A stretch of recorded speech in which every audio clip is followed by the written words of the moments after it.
touching on the top prop bets in the NBA today. All right, so looking at the board for today, it is one to me that is just interesting is the best way to describe it. We have some good enough bets across the board. Like per sport, I would say this is the best board that we have gotten in terms of some of the odds, but there are no bets that are like, we need to play these bets. Now, there is one in NBA that I'll touch on at the end of this video that I feel pretty good about. Okay, that one should be a good one. Okay, and that's kind of the theme today, is that we have a lot of bets that should be good bets. And real quick, shout out to a person in the comment section yesterday gave the Jason Tatum rebounds and assist prop before it got updated. I was able to use that one to have a successful prop with the NHL bet. And man, Isaiah Stewart getting injured.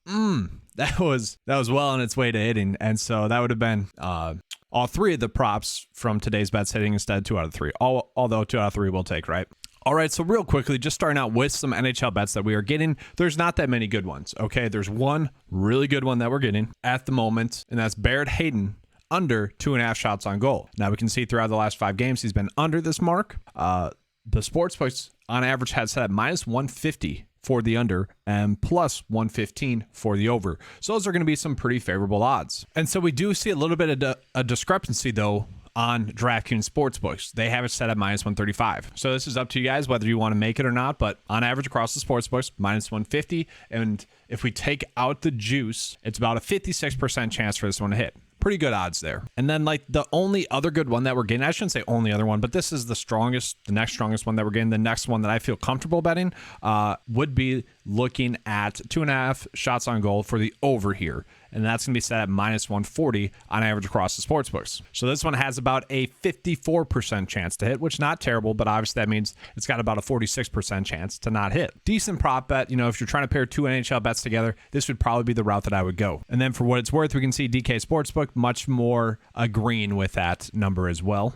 And then the last good one that we're going to get is going to be Vladimir over 2.5 shots on goal. We can see DraftKings Sportsbooks has it set at minus 140. That's a good number. But on average across the sportsbooks, it's about minus 139. So, you know, very similar, very close. Those are the 3 strongest ones that we're getting for NHL. So now we go ahead and get into some college basketball props. We have some decent ones here as well. None that are lock and loads, but a few that are just like good enough bets. Like we are getting a relatively good board across the sports. So here we have Ed Crosswell over 8.5 rebounds. Okay. We can see though 4 out of the past 5 games has not gotten there. That's going to be the worry for everyone, but he is going to be the player that we are getting the best odds on for the over to hit for college basketball. So if we pull it up, we can see minus 145 for over 8.5 rebounds. Now, the biggest issue that I have with that is that if we go ahead and pull up DraftKings Sportsbooks again, using these 3, we can see that they all are kind of favored, especially Bryce Hopkins, who I also think is going to be a good bet. So if we look at it, we can see he does average 7.3 rebounds.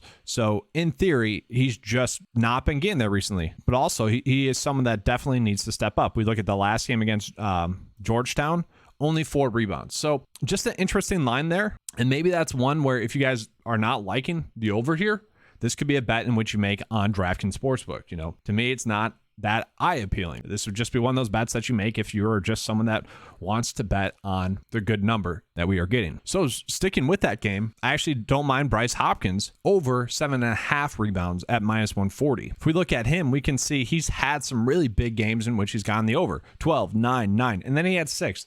Very close. And that was the last time out against Georgetown. And now personally, I couldn't find any rhyme or reason as to why he got 0. Just seemed like a strange outlier type thing. And so that's kind of what encouraged me about this bet today. So those are 2 from that game that you can go with. Now we do have another decent one at minus 140. That is going to be a good one as well. Actually 145. So here we can see, you know, been very consistent in terms of getting to 4 rebounds. Okay. The over is set at minus 145. Okay. So that's a pretty good number that we're getting. And then for what it's worth, Bryce Hopkins does average 8.9 rebounds. So obviously a big number there. Now looking at Tristan, averages 4.9 rebounds. So, you know, a pretty good number that we're getting there. Against UCLA earlier this season, this probably is going to be a reason why someone wouldn't want to touch this one, is that he only had 2 rebounds in that game. Now, is that because it was, you know, kind of a blowout? That could be. But let's go ahead and check then if this is a game that's going to be a blowout, because obviously he didn't get the minutes because it was a blowout. If he gets the minutes, obviously that helps the likelihood for him to hit the over. So yeah, this game does have the potential to be a blowout. You know, 7 points is kind of, or 7.5 points is when I start to worry about blowouts, especially in NBA. Okay, one that we can make. And then for what it's worth, Crowell, again, I don't mind.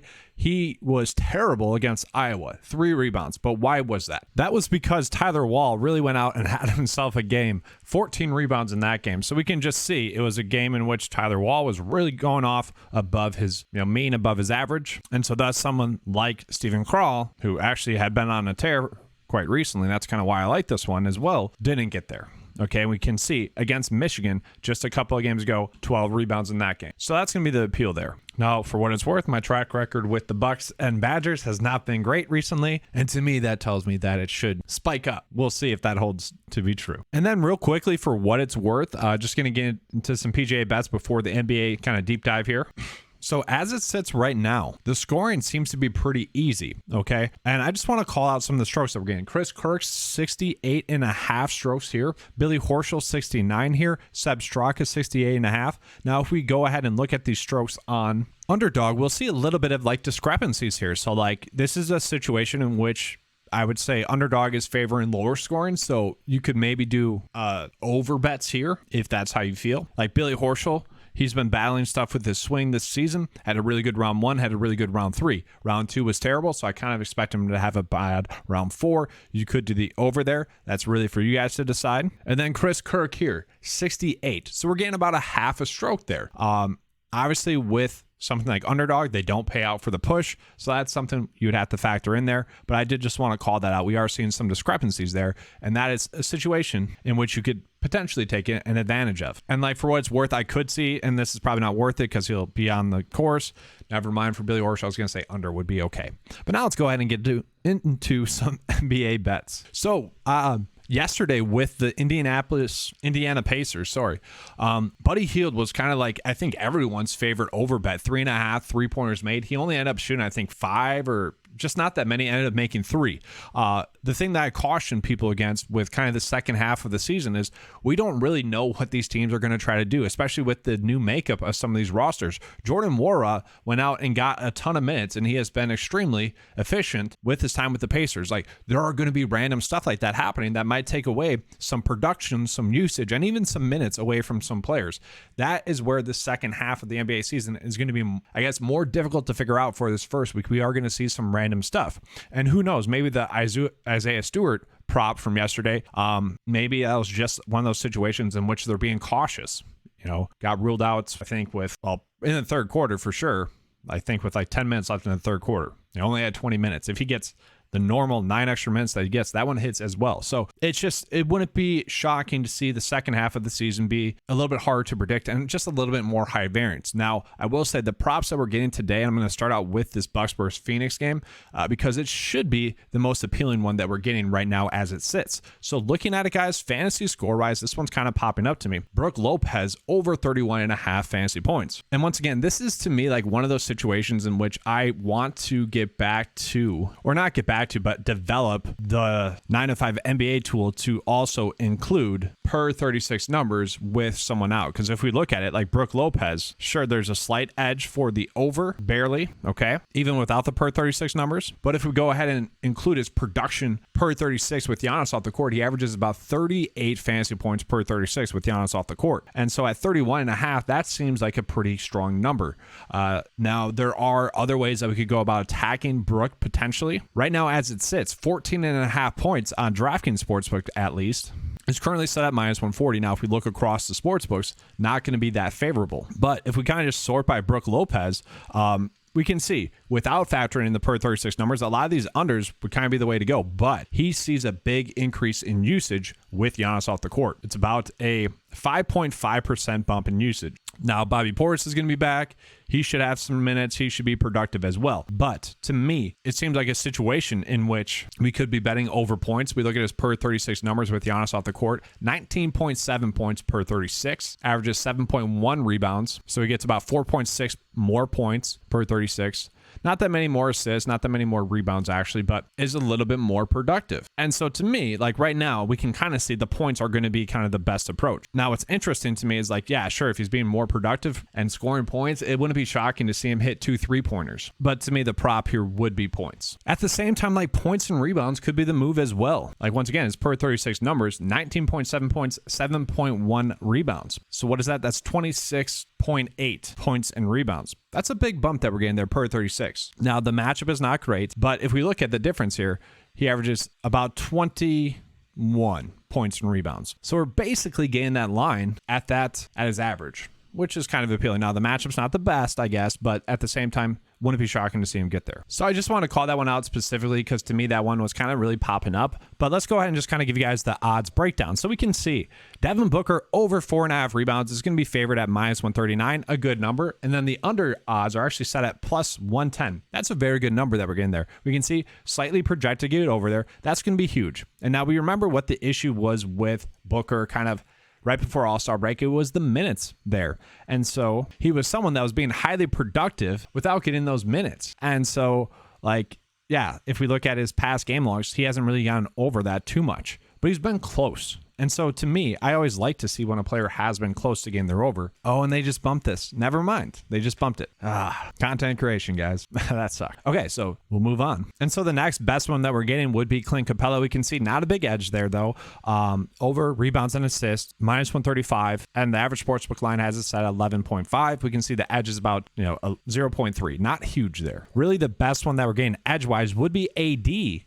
Over 12 or 13.5 rebounds and assists. This line is set at -131. He's projected to get 14.83 with an edge of about 1.3. That's one of those situations in which we are seeing them kind of check all the boxes. I'm not exactly sure what to do with Mike Conley. Just once again, he's someone that changed teams. And so, sure, got him projected to get more minutes. Gets a decent matchup today, should be able to get the over, but we just don't know. Like, it's a different team, different usage, and I think that's why we're getting the line that we're getting. Probably one that we're staying away from. So let's go ahead and move into some under bets that we could potentially do. Now, I want to point this out. We are not getting strong under bets, really not, okay? And maybe this is the best one that we're getting. Now, I'm assuming that Monte Morris is getting a bump in points and rebounds simply due to the fact that Porzingis is going to be out, but he doesn't really see a bump in rebounds. He actually averages about 2 less rebounds, but he does average about 3.2 points more. So maybe a 1 bump in points and rebounds combined. So for someone on the season that we can just see everything is lower, like just a strange number that we're getting there. Could be one that you bet the under on. Now let's look at some over bets where the lines aren't matching up. And this one's very interesting to me. Mikal Bridges over 24.5 points and rebounds at -130 combined. We can see the average sportsbook line has it set closer to like 25.2. Okay, he's projected to get 23.6 though. So that's the worry. Okay, once again, I want all the lines to be kind of saying the same point. So maybe we go with someone like Rudy Gobert, who we're getting the same message there. Points and rebounds, -126, valued about 26.17. And so that is a decent one that we're getting. So if we pull it up, we can see Rudy Gobert had 17 points in his last game, gets a good matchup going against Golden State, and then rebounds 10. So just right there, he got the over. And he's really been able to get the over the past, few games. So to me, that seems like an interesting one, especially in a favorable matchup. I would say that's a pretty strong one that we're getting today. And then another Mike Conley one. I don't know what to do with that. If you guys want to, you can. Points and rebounds. The minutes have been there. Probably one I'm staying away from until further notice. Then in terms of unders, this was probably the best under that we're getting. Chris Paul under 19.5 points and rebounds. We can see the average sportsbook line has it set at 19.2, projected to get 17.3. So definitely not a lock and load. It is one in which we can kind of see should be close. The issue with Chris Paul is that he's either really going crazy or kind of just there showing up. So we don't ever know exactly what type of Chris Paul we're going to get, and it makes it more difficult to bet on him with confidence because it's kind of a roller coaster sometimes. But you could bet the under there for points and rebounds for Chris Paul. What I do find interesting for the Brooklyn Nets is that we are seeing some sort of chemistry stuff between some of the star players on their team, because it's been kind of Mikal Bridges really kind of going off, but at the same time we can see kind of a lack of production for really the whole squad recently, which is kind of strange. So, there could be a bet there. Maybe the unders we do there. I don't really want to chase it too much, but that could be an option for you guys. I'm actually curious about your guys' thoughts with Portland, because we have a lot of games in which there are injury situations going on. So Portland has Simons out, they have Yusuf out, Justice Winslow, if you want to count that. They're all out. So Cam Reddish actually got some run in the previous game, and now he gets a good matchup with Houston. Okay, and can see the last two games were actually pretty good matchups there as well. So if we pull it up, the last two games, he's gotten 35 and 33 minutes. Obviously, this first game out of the All-Star break, that is pretty huge. And if we can get Cam Reddish getting those minutes, that's pretty big, okay? We got a terribly small sample size to go off of 49 minutes, but we can see, like, his per 36 production is 22.5 points, 3.6 rebounds, and 3.6 assists, about 32 fantasy points total per 36. So once again, like, this would be a pretty low number there in general. Like, we can get 6 rebounds and assists, 13 points. Like, it doesn't seem too hard to do if he's going to be someone that is playing in this game. This is going to be an appealing game. Let's pull up that game. You know, not as high scoring as I would have thought, potential for a blowout, but either way, it seems like Cam Reddish should be able to get those minutes, right? So that to me is a game that we could potentially be chasing, especially for Reddish. And once again, guys, this is the difficult part about the second half of the season, is trying to figure out this stuff. The minutes, the rotations, they're all different right now. And so to me, it does seem like De'Aaron Fox could also be in a decent spot tonight. The issue with this game, and I'm really shocked by the spread, SGA has been ruled out, not expected to play. Okay, so with SGA out, I would have thought that this spread would have been a lot higher. Okay, the over and under is set at 239.5, and maybe this suggests that SGA is going to play, because that just seems strange to me. As I started this video, wasn't expected to play. Either way, like, De'Aaron Fox at 38.5 points, rebounds, and assists does seem like kind of an appealing one to me. The biggest worry that I have is obviously that team is coming off of a big OT game. It is a day off with rest, so like should be fine. Last time out against OKC, really just had the points, 25 points. Just didn't need to do much. Did shoot the ball 23 times. At the same time, probably forcing it a little bit. All right, that's enough for kind of this video. If I need to do another afternoon video, I will. If we get some good bets out there, I will. Let's go ahead and see if we have any strong bets for today. Now, one quick thing though, Jeremy Grant is expected back, so maybe just wait to make a Reddish bet until we get the news on Jeremy Grant, because I could see that maybe potentially shifting the minutes. And so to me, this should be kind of the bet of the day as it sits right now. Once again, we are just chasing the NHL prop because it's the best line that we are currently getting. You guys know my thoughts on betting the under. It's never fun for me. It's always stressful. So if you guys are like me, maybe don't make that, but minus 150, those are good odds. You know, about a 56% chance for that one to hit. We'll take that. And then Brook Lopez over 31.5 fantasy points does seem like an appealing one to me. Just given his production with Giannis off the court. Now, the issue with this is Giannis is a game time decision. I don't expect him to play. I expect them to be cautious with him, but we could see a situation in which that hurts. And especially the last game where it seemed like Giannis was going to sit, then he was ruled active, and then he ended up only playing 6 minutes. And so it's kind of a weird roller coaster where he was originally expected to sit. We saw a lot of the Bucks players actually be decent props with that. And then he was expected to play. So the props that were out there for the Bucks were actually all overvalued. And then he played 9 minutes. And then the original PrizePicks values that were out there were the correct ones. So this really does depend on Giannis. All right, that's all for today. Let's have a good slate. We'll see if I come out with an afternoon video. Hopefully I can. And really by that, guys, I just mean if the board is good enough, I will. Just don't need to force anything, right? So hopefully you guys enjoyed this coverage. If you did, please give a like and subscribe. Let's have a good slate. And as always, let's keep cashing.